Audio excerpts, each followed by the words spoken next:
Quando estava revendo o sermão, esse sermão eu ouvi um pastor pregando sobre esse texto. Oi? Esqueci das crianças, vamos lá. As crianças aqui na frente.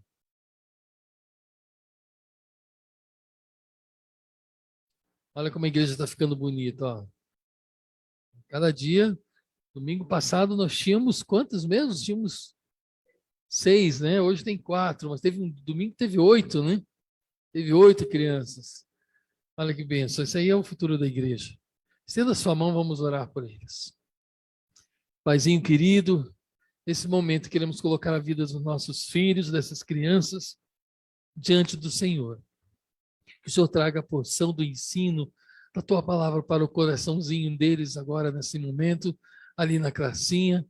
Que eles sejam abençoados, que eles sejam crianças protegidas e amparadas por ti. Que Satanás não tenha poder, esteja proibido de tocar na vida deles.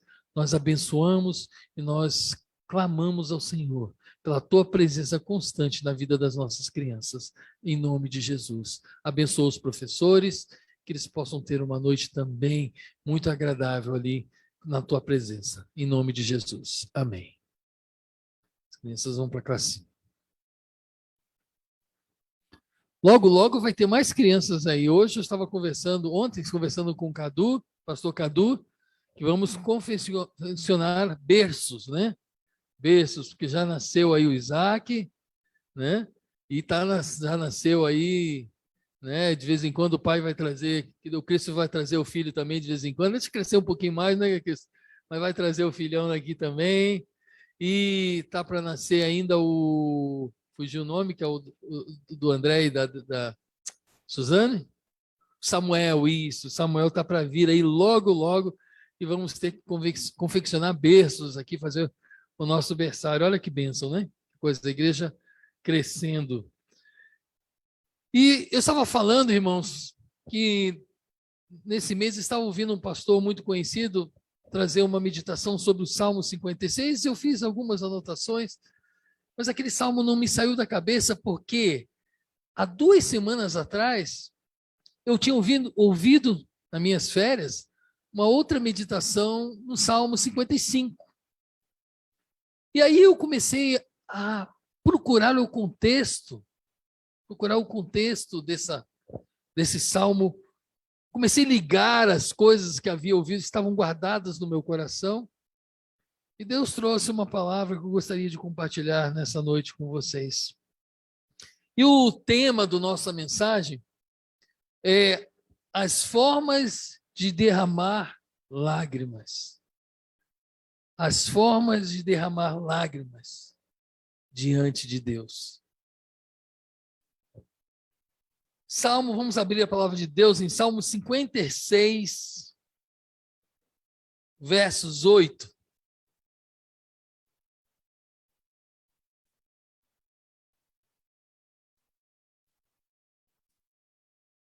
Ou melhor, Salmo 56, de 1 a 8. De 1 a 8.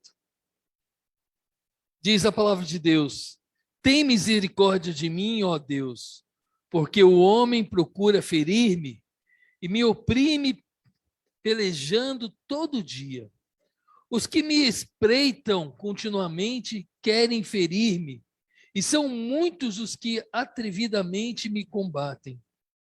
Em me vindo o temor, hei de confiar em ti. Em Deus, cujas palavras eu exalto, neste Deus ponho a minha confiança, e nada temerei que me possa fazer um mortal. Todo dia torcem as minhas palavras, os seus pensamentos são todos contra mim para o mal.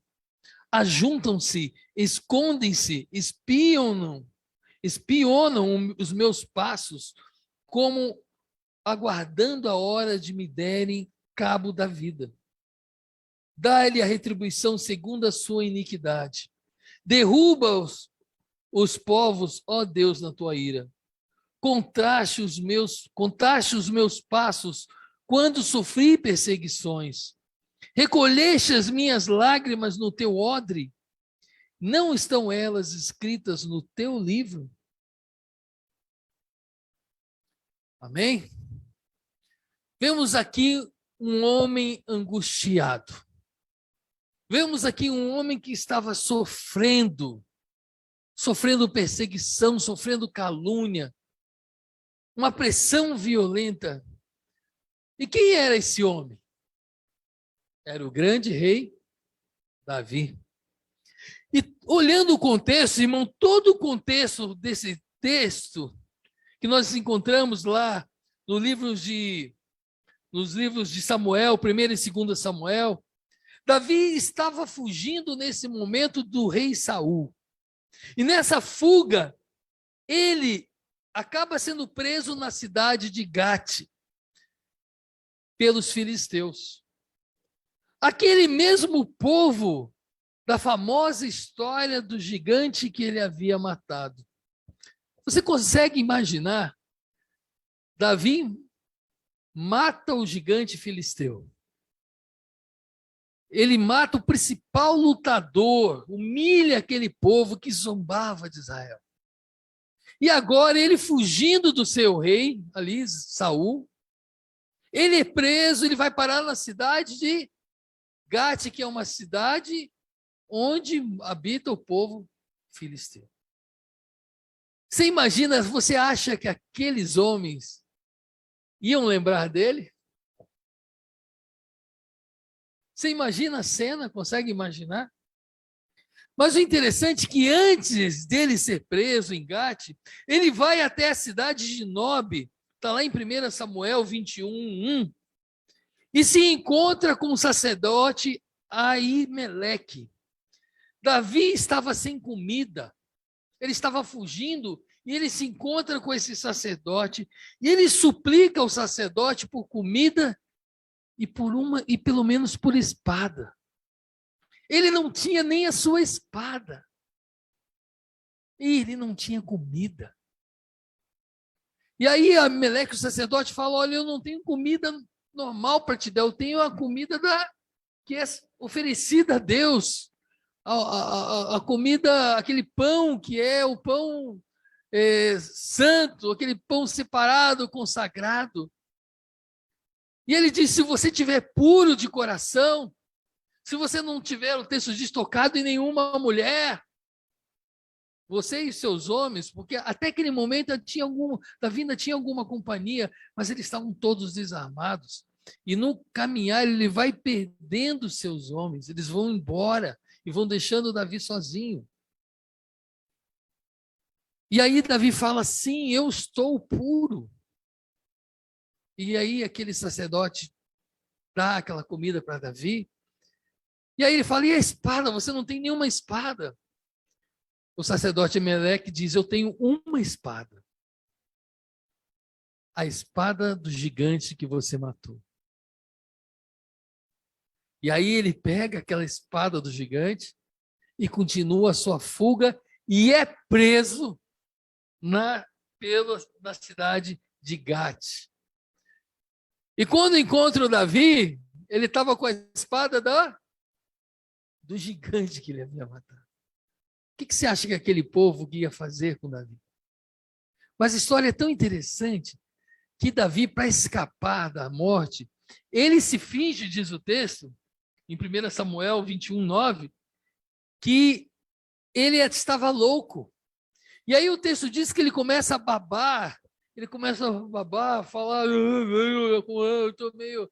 Né? E o texto relata que a sua baba escorria pela sua barba. Olha que coisa nojenta. A que ponto chegou o homem de Deus que havia matado o gigante? Ele estava ali se fingindo de louco. E o texto diz que o rei de Gate teve misericórdia e o protegeu. E disse o povo que queria matá-lo, disse: não, veja bem, esse aí já era. Olha, ele está bobo, ele está louco, tá? Teve compaixão de Davi. E poupou a vida de Davi. Mas porque ele estava fingindo estar louco. Irmãos, esse texto nos ensina algumas mensagens importantes. E quando eu comecei a ler e refletir, aquele homem que em Salmo estava suplicando pela misericórdia de Deus, porque estava vivendo todo esse contexto de sofrimento, querendo a cabeça dele a todo instante, tendo que fingir-se de louco, de babar, ao ponto de andar assim. Davi estava fingindo-se de louco. Eu fiquei refletindo nesse texto e eu pergunto, Davi estava falando a verdade? Será que um crente pode se fingir de louco? Isso não é mentira? Pá, comecei a ficar pensando. Não, isso é mentira. Davi não era louco. E se ele não era louco, ele estava mentindo para aquele povo. Estava ou não estava? Estava mentindo. Ué, e pode um homem de Deus mentir? Comecei a questionar isso na minha mente. Davi estava mentindo? Sim, estava. Mas ele estava mentindo para salvar a sua vida. Mas eu pergunto, ele confiava em Deus ou não confiava? Se ele confiasse em Deus, ele precisaria mentir? E aí alguns cristãos mais antigos, talvez, né? Não, de forma alguma. Quem confia em Deus não mente jamais, nem para salvar a sua vida. Você já ouviu gente assim? Eu já fui assim. Irmãos, eu fiquei pensando, Davi era o homem segundo o coração de Deus, ele estava mentindo para salvar a sua vida. Aí eu fiquei refletindo, hoje se entra um ladrão na sua casa, e a sua esposa ou seu filho sai correndo e consegue se esconder num lugarzinho secreto que é muito difícil de ser descoberto. Ele tem lá o seu esconderijo, e ele conseguiu, antes do ladrão invadir a casa, se esconder, e você não. Aí o ladrão chega na tua casa e fala assim, eu tinha mais um aí. Cadê? Onde está? Fala. Você vai dizer, não, tinha sim, eu não posso mentir. Porque eu confio em Deus, eu não posso mentir. Tinha sim, ele está escondido lá. Você faria isso? Hã? Você também ia mentir para salvar a vida do seu filho, da sua esposa, seja quem fosse. Irmãos, Deus abomina a mentira, é certo. Mas não vamos ser homens, fugiu a expressão aqui, oi? Legalistas, isso é a palavra, não vamos ser legalistas. A vida não é assim.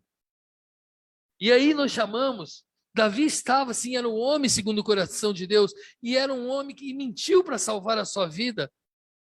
Mas ele estava mentindo não para prejudicar alguém, não para fazer mal, não para aparecer, não por malícia, não por cobiça, não por inveja. Ele estava em desespero. E assim como qualquer um de nós mentiria para o ladrão, o desespero, Deus não é legalista, Ele olha o seu coração. E na teologia nós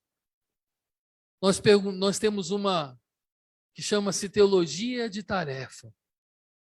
Quando a Bíblia não é clara, existe uma regra na teologia que chama-se a regra do mal menor. Do mal menor. Porque a Bíblia nos ensina que o amor é superior a todas as coisas, não é verdade? Então, quando eu estou entre dois maus, entre mentir e um de morte, qual que é o mal menor? Eu minto para salvar a vida. Davi foi isso que ele fez para salvar a sua vida. Ele não estava cobiçando o mal, ele não estava desejando o mal, ele não estava maquinando o mal. Ele simplesmente amava a sua vida. E assim como nós amamos a vida dos nossos filhos, da nossa esposa, se um ladrão te botasse, perguntasse onde está, por amor você ia dizer não. Você é capaz de falar assim, faça tudo comigo, mas não toque nas pessoas que eu amo. Não é assim? Então, na teologia, nós aprendemos que nesse caso, Deus sempre vai abominar a mentira, o diabo sempre vai ser o pai da mentira, mas não sejamos legalistas. O evangelho não é um evangelho legalista, mas é um evangelho de amor, onde o amor é sobre todas as coisas. E quando eu falo sobre todas as coisas mesmo. Por isso que Jesus resumiu os 10 mandamentos em 2 coisas. Quais que foram? Amar a Deus sobre todas as coisas e ao próximo como a ti mesmo. A vida do cristão não pode ser legalista, irmãos. Davi confiava em Deus. Davi tinha confiança plena. E ele expressava toda a sua confiança nesse salmo. Ele expressa toda a sua confiança nesse salmo.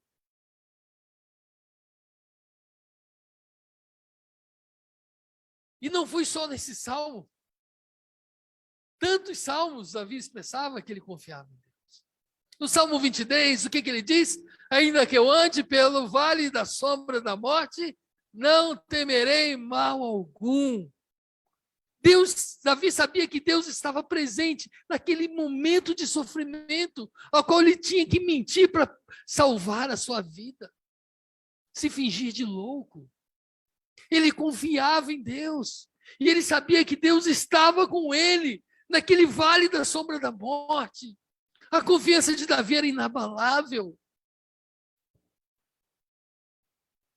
Irmãos, Deus ouve o choro de sofrimentos quando ele é sincero. E esse choro de Davi, essas lágrimas de Davi chegaram ao trono de Deus. O Senhor não nos deixa só em nenhum momento do nosso sofrimento, irmãos. Às vezes temos essa impressão que o verso 8 mostra o quão perto Deus estava de Davi. Você não consegue ver isso, essa impressão? Olha o que ele diz no verso 8. Ele diz, contaste os meus passos quando sofri perseguições, recolheste as minhas lágrimas no teu odre, e não estão elas escritas no teu livro. Olha a expressão de intimidade que Davi tinha no momento de sofrimento. Ele sabia que Deus estava contando os seus passos. E eu pergunto, Deus precisa contar os nossos passos literalmente? Claro que não. É uma expressão de intimidade, de confiança, que sabia da presença de Deus, de tão grande que era a presença de Deus. E ele continua, contaste os meus passos quando sofri perseguições, recolheste as minhas lágrimas no teu odre. Irmãos, Deus precisa recolher as lágrimas, Deus anda recolhendo todas as lágrimas no odre. É uma figura de linguagem. Sabe por quê? Porque o odre era um jarro onde se guardava vinho. Era quase um cantil, porque ele era um jarro de couro naquele tempo. E ali o vinho era derramado, e ali ele sofria o processo de transformação, de fermentação.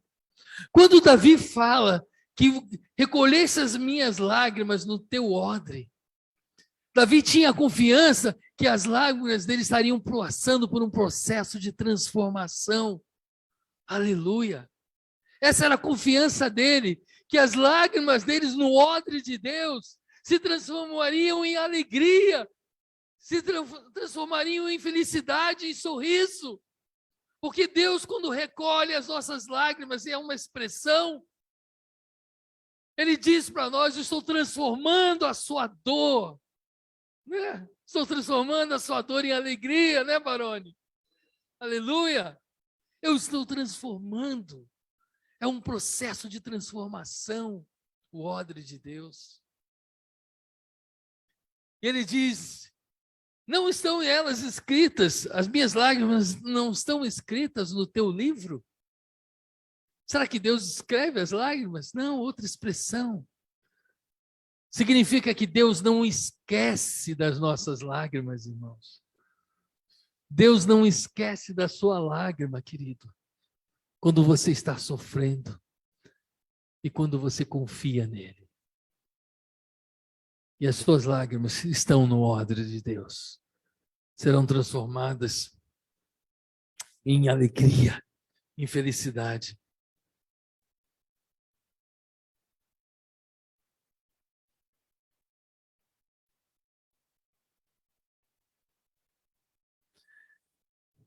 Irmãos,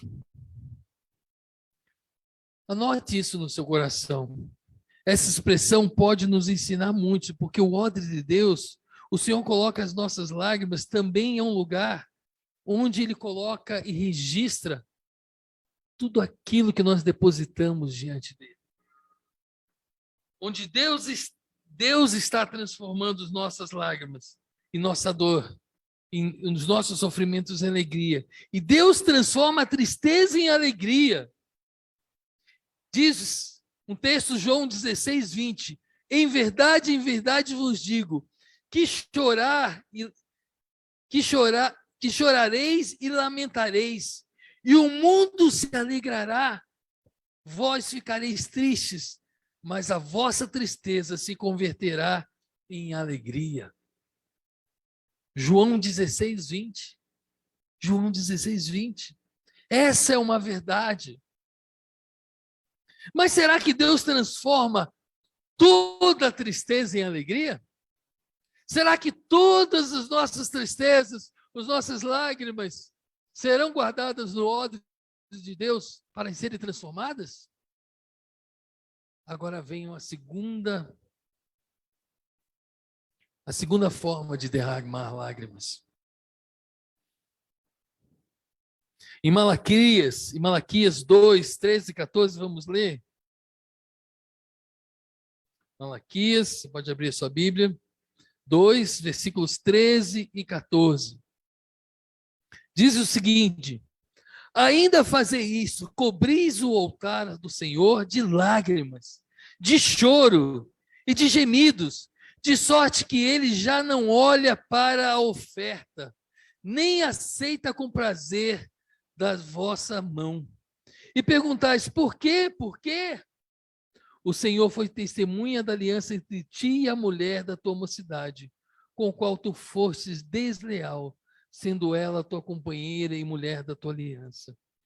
Ó, tem aqui o verso 3, diz que nesse caso, quando as pessoas estavam cobrindo o altar de lágrimas, de choro e de gemidos, de sorte que ele já não olhava mais para a oferta desse povo e não aceitava, nem aceitava com prazer as ofertas à mão desse povo.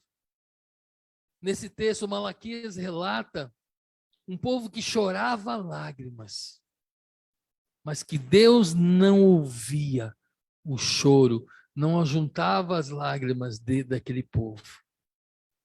Por quê?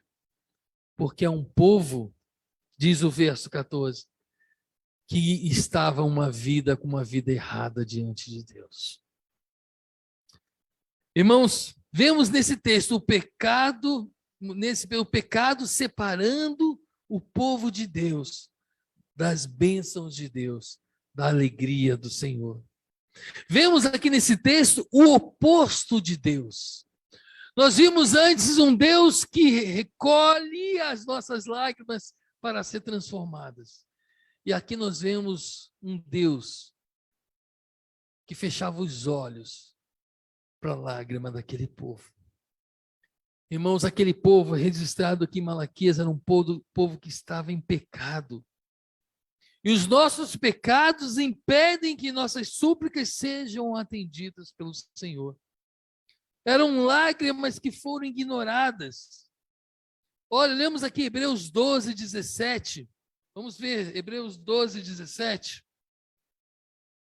Diz o seguinte: pois sabeis também que, posteriormente, querendo herdar a bênção, foi rejeitado, pois não achou lugar de arrependimento, embora com lágrimas o tivesse buscado.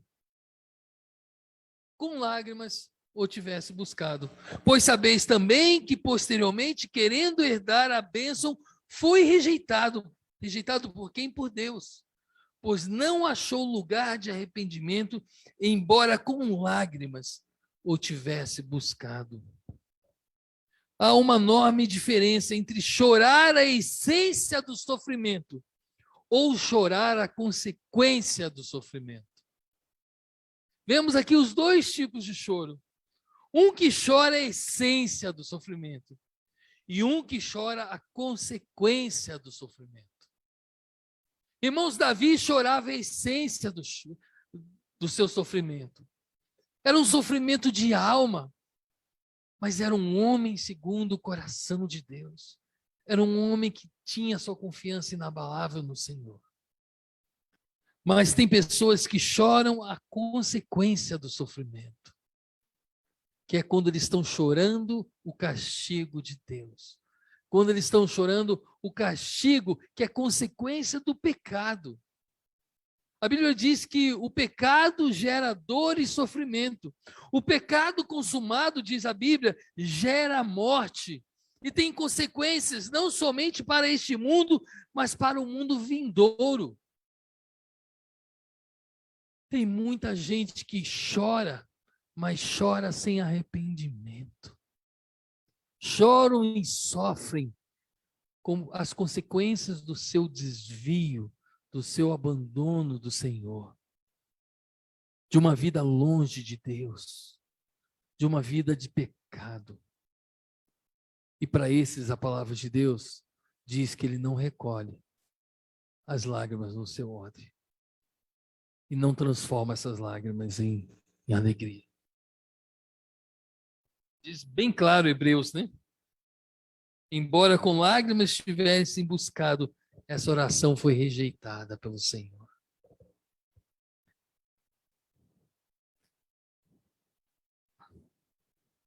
Irmãos, o pecado sem arrependimento são como lágrimas de crocodilo. Você sabe o que é lágrimas de crocodilo? Você sabe, já ouviu essa expressão?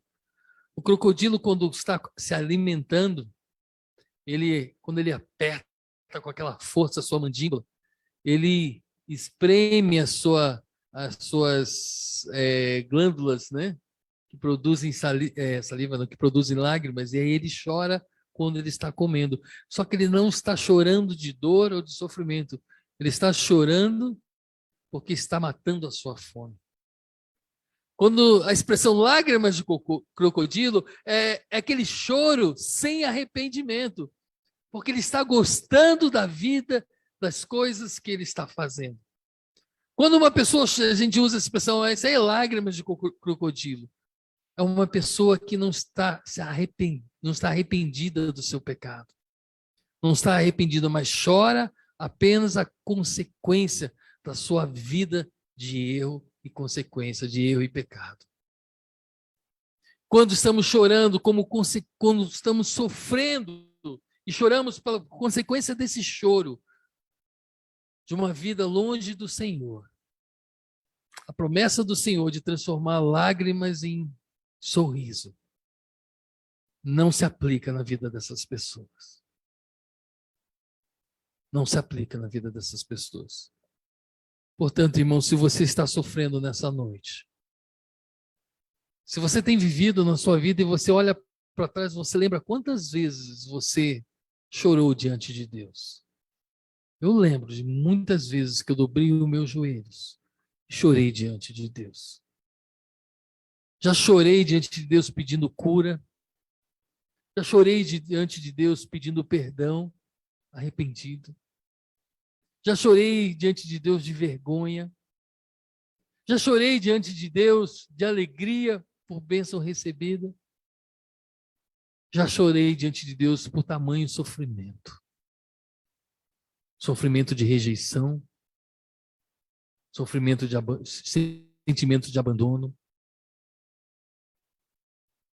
E eu tenho certeza, irmãos, que Deus olhou para o meu coração e Ele sabia qual era a origem do meu sofrimento. Eu pergunto para você nessa noite, você que está chorando, você que tem chorado, qual a origem do seu sofrimento? O que tem motivado as suas lágrimas diante de Deus? Você é como Davi, que chora diante de Deus, mas você tem a intimidade, você tem a fé que sabe que a presença de Deus é tão grande, que mesmo naquele momento de dor, você deposita sobre ele a sua confiança? Ou você é como aquele povo que chora as consequências de uma vida de pecado? Sabe que tudo que está acontecendo na sua vida é fruto das suas escolhas, das suas decisões erradas. Você quer que ele livre o teu sofrimento, mas você não se arrepende do seu caminho. Hoje, Deus quer levar as tuas lágrimas para dentro do odre dele. Mas ele quer um choro de arrependimento. Ele quer mudança de vida. Ele quer uma atitude diferente diante dele. Olhe para dentro de você. Olhe para o seu passado. Faça uma reflexão de quantas vezes você chorou diante de Deus. E quais tipos de choro você derramou diante do altar do Senhor. Deus continua sendo um Deus presente, irmãos. Ele não é um Deus legalista. Tenha certeza disso, ele não é um Deus legalista. Ah, porque eu cometi um errinho, ele vai me punir. Deus não é um Deus legalista, irmãos. Deus é um Deus de amor. Mas a Deus a gente não consegue enganar. A Deus a gente não consegue fingir e esconder a nossa real motivação. Deus quer transformar a sua tristeza, as suas lágrimas em alegria. Basta você se arrepender nessa noite e você vai receber a bênção de Deus. E a sua alma vai ser curada. O seu choro vai ser cessado. E mudanças vão acontecer na sua vida. Davi, logo depois, ele escreve salmos de adoração, salmos de gratidão. Porque ele experimentou o livramento de Deus. Ele foi um rei, um homem segundo o coração de Deus. Que Deus possa nos abençoar, irmãos.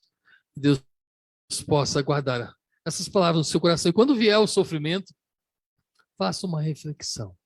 Se você precisa mudar a sua vida para ter seu choro transformado em alegria. Ou se você realmente é um choro de sofrimento, mas de uma pessoa que crê, como aquela mulher que tocou nas vestes de Jesus e enfrentou uma multidão. Ela enfrentou aquele lugar difícil acesso, todas as barreiras que pareciam impossíveis, porque ela confiava que Deus transformaria as suas lágrimas em alegria. Amém. Deus nos abençoe. Vamos subir, eu vou convidar a banda aqui, nós vamos cantar em tua presença, Senhor. Eu quero estar nesse lugar onde o pecado é perdoado e as culpas são levadas. Eu quero estar nesse lugar onde o amor não se esfrie, o fogo não se apague. Em tua presença, Senhor, em tua presença.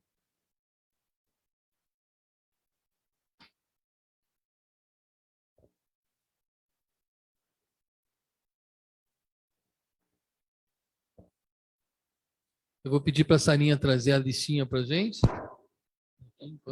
Obrigado.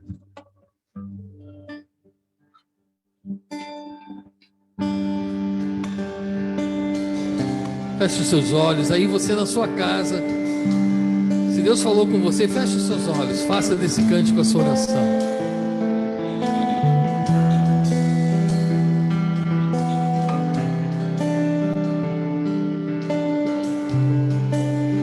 Eu quero estar neste lugar onde o pecado é perdoado e as culpas são levadas.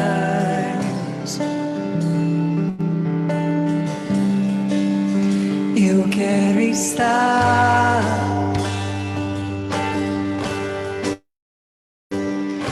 nesse lugar onde o amor não se esfrie, o fogo não se apague.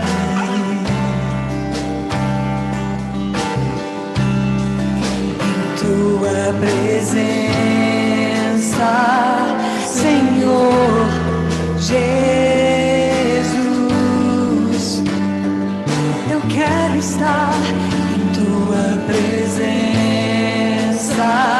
Senhor Jesus.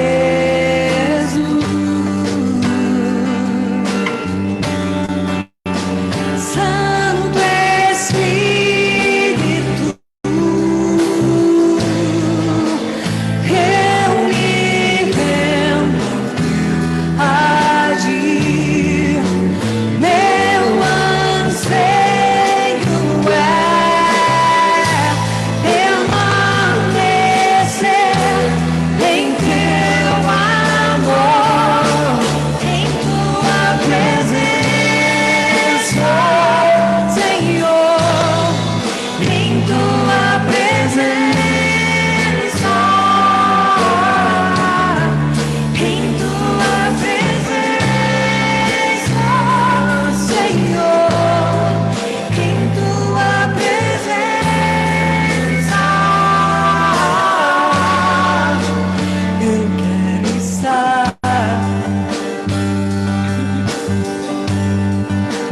nesse lugar onde o poder não me corrompa, riquezas não me seguem.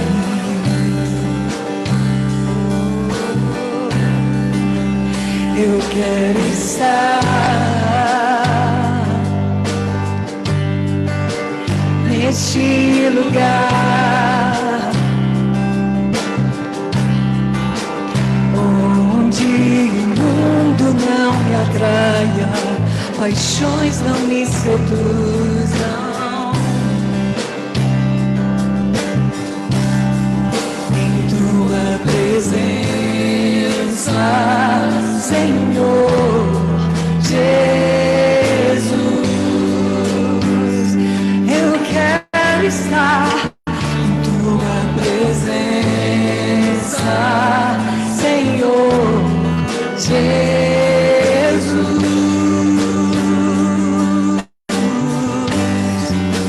Santo Espírito, eu me rendo a agir, meu anseio é permanecer em teu amor, em tua presença, Senhor, em tua presença, em tua presença, Senhor, em tua presença.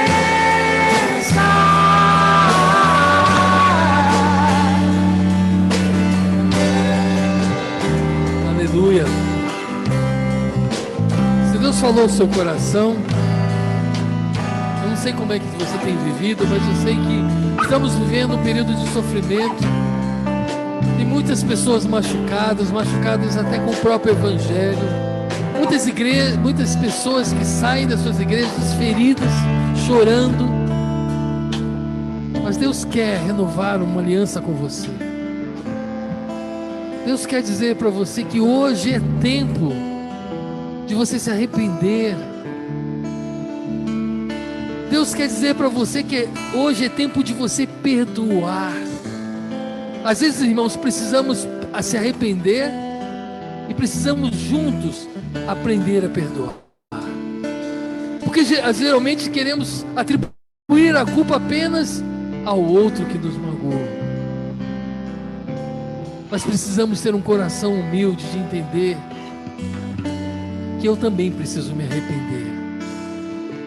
para aprender a perdoar.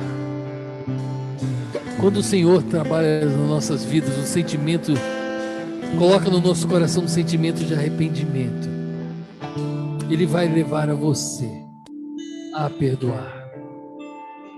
Quantas vezes eu fui ferido e eu achava que eu estava certo, mas quando Deus me confrontou, eu percebi que eu também era o culpado. E quando eu me arrependi, Deus colocou na minha vida um sentimento de perdão. Às vezes, irmãos, precisamos primeiro se arrepender, para depois perdoar. E às vezes precisamos primeiro perdoar, porque já Deus trabalhou o arrependimento na vida daquela pessoa que nós estamos magoados. Como tem sido o seu relacionamento com Deus? Como é que Ele tem olhado o seu sofrimento? Às vezes estamos sofrendo porque fomos magoados. Mas quantas vezes eu perguntei para Deus se eu magoei primeiro? Quantas vezes eu perguntei para Deus se eu magoei alguém sem querer, que eu não sei, mas eu posso ter magoado? Às vezes, irmão, o meu sofrimento, a origem do meu sofrimento é falta de perdão, não somente falta de arrependimento. Deus quer curar a sua vida, Deus quer transformar a sua vida. Mas você precisa se quebrantar diante dele. Você precisa se prostrar diante dele. Você precisa ouvir a voz do Espírito Santo na sua vida. Vamos ficar de pé, vamos orar. Vou chamar o pastor Cadu aqui. Pastor Cadu, eu vou pedir para você fazer um momento de dízimos e ofertas aqui. E logo após ele vai implementar a bênção apostólica, encerrando o nosso culto. Eu espero, irmãos, que Deus tenha tocado no seu coração, você possa passar adiante tudo aquilo que Deus falou com você. Porque eu recebi, como eu recebi essa mensagem, comecei a receber lá nas minhas férias. E Deus continuou falando aqui em Curitiba. Salmo 55, Salmo 56. E Deus falou, eu preciso viver isso, eu preciso repassar isso. Se Deus falar assim com você, faça isso também.